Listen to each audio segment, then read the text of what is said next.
A headless specter? Carlotta the gypsy? The swamp zombie? This sounds like a who's who of Scooby Doo villains.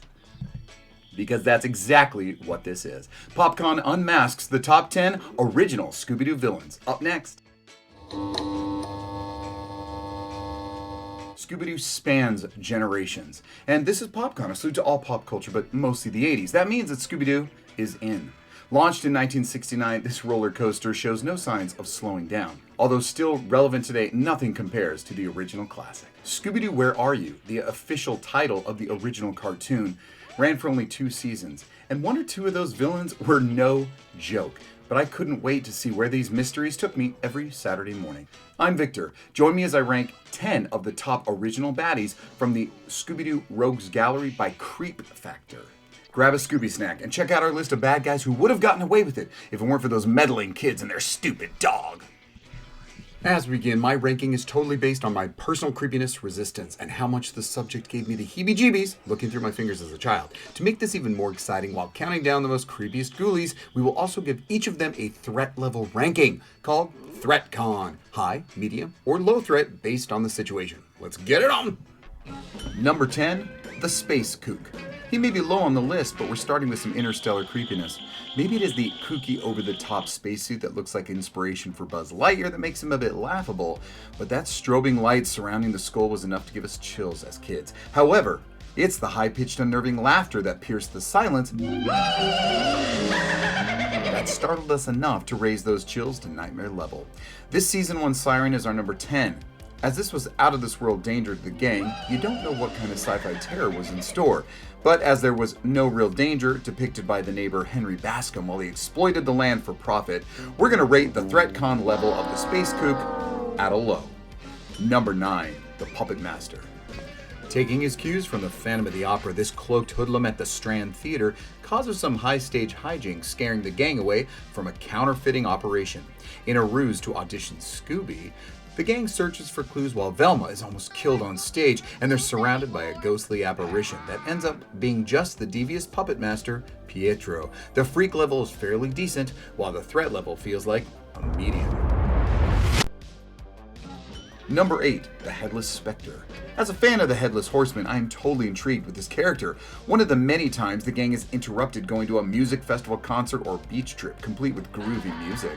The episode leads to an eerie house with creepy vibes, floating candles, and a headless portrait, leading to an even creepier encounter with a head in a box. No, not that kind of head, and also nothing like the box in 7. This eerie period mystery makes the list at number 8 as the gang unmasks Penrod Stillwell. Yes, Penrod Stillwell, and decide to help him find his family jewels.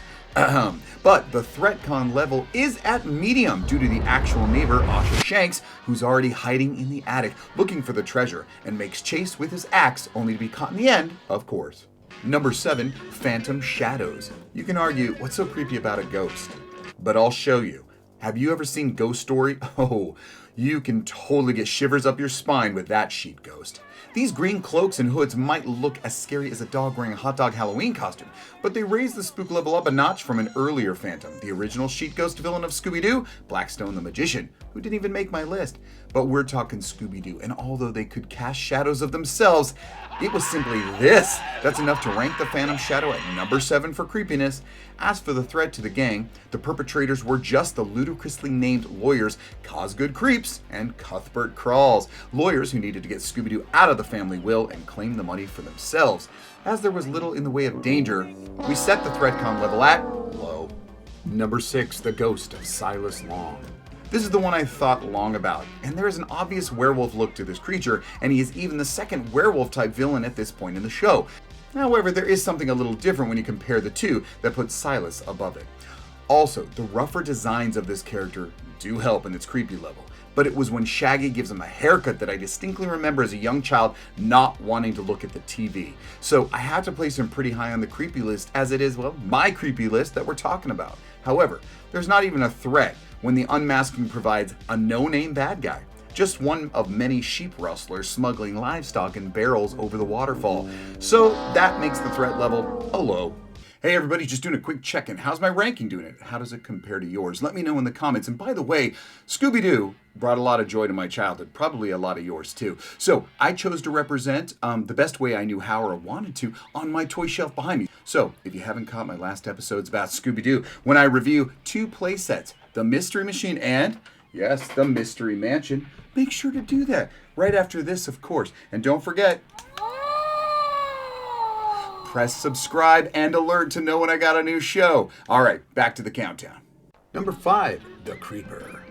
While at a barn dance, as teens would of the era, a bank robber dressed like this led the gang into their next mystery. His ghoul-like complexion, grunts, and shuffling were certainly off-putting. The Creeper was someone you do not want to run into in a dark alley, or bright supermarket for that matter. It's this character that made me realize that most Scooby-Doo villains were all in the same sort of green-gray color palette.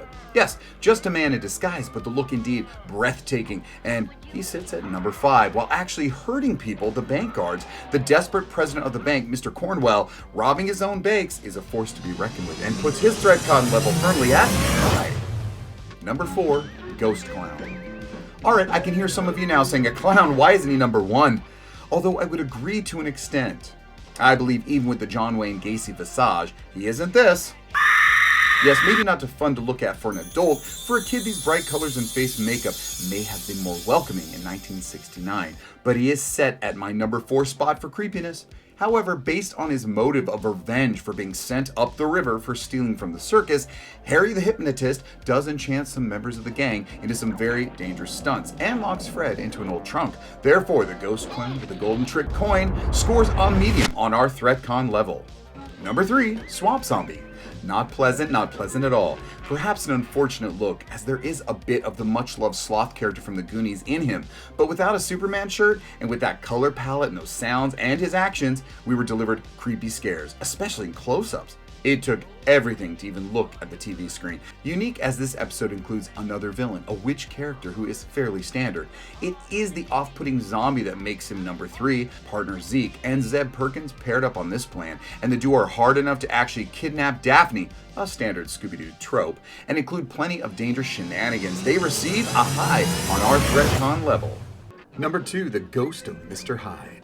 I'll probably say lurking and creeping a few times in the show, but this simple design but slightly maniacally faced villain, who will seemingly stop at nothing to continue his jewel thievery, gives the visual definition of stalker. His look as he watches, his eyes are true voyeurism with devilish glee.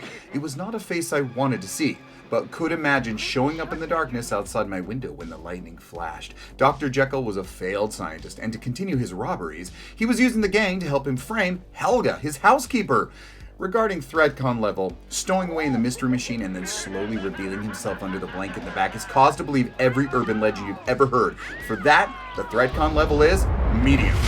One more to go, but this was only 10 of 29 possible entries. But these were my tops, and who knows who might show on another list. So here are some incredibly nasty runners-up in our honorable mentions. Captain Cutler, Carlotta the Gypsy, the Snow Ghost, Zen Tuo, and the Scare Pair. As Fred would say, now let's see who the number 1 spot really is. So the top spot of creepiest Scooby villain is the Ghost of Elias Kingston. I know what you're thinking, how can the top spot be given to a man in a long dark coat? A coat and a cadaverous pallor. By the way, extra credit for anyone who knows where I got that phrase from. Anyway, this is lurking at its finest. Featured in the opening credits of the show, Elias Kingston has an iconic face and the ability to transform you from young to old, even as far as bones.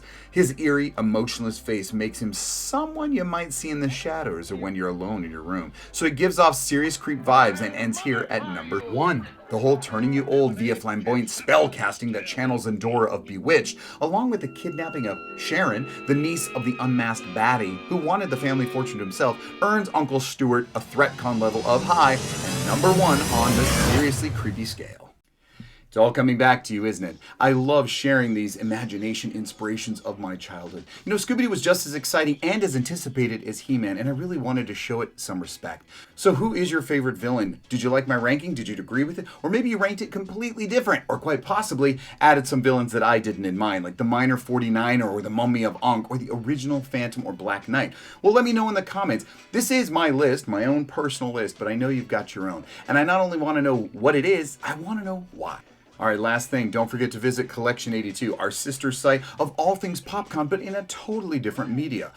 Graphic design and illustration by yours truly. And some of it fits this exact theme of today's show. So don't hesitate, get my thing on your thing.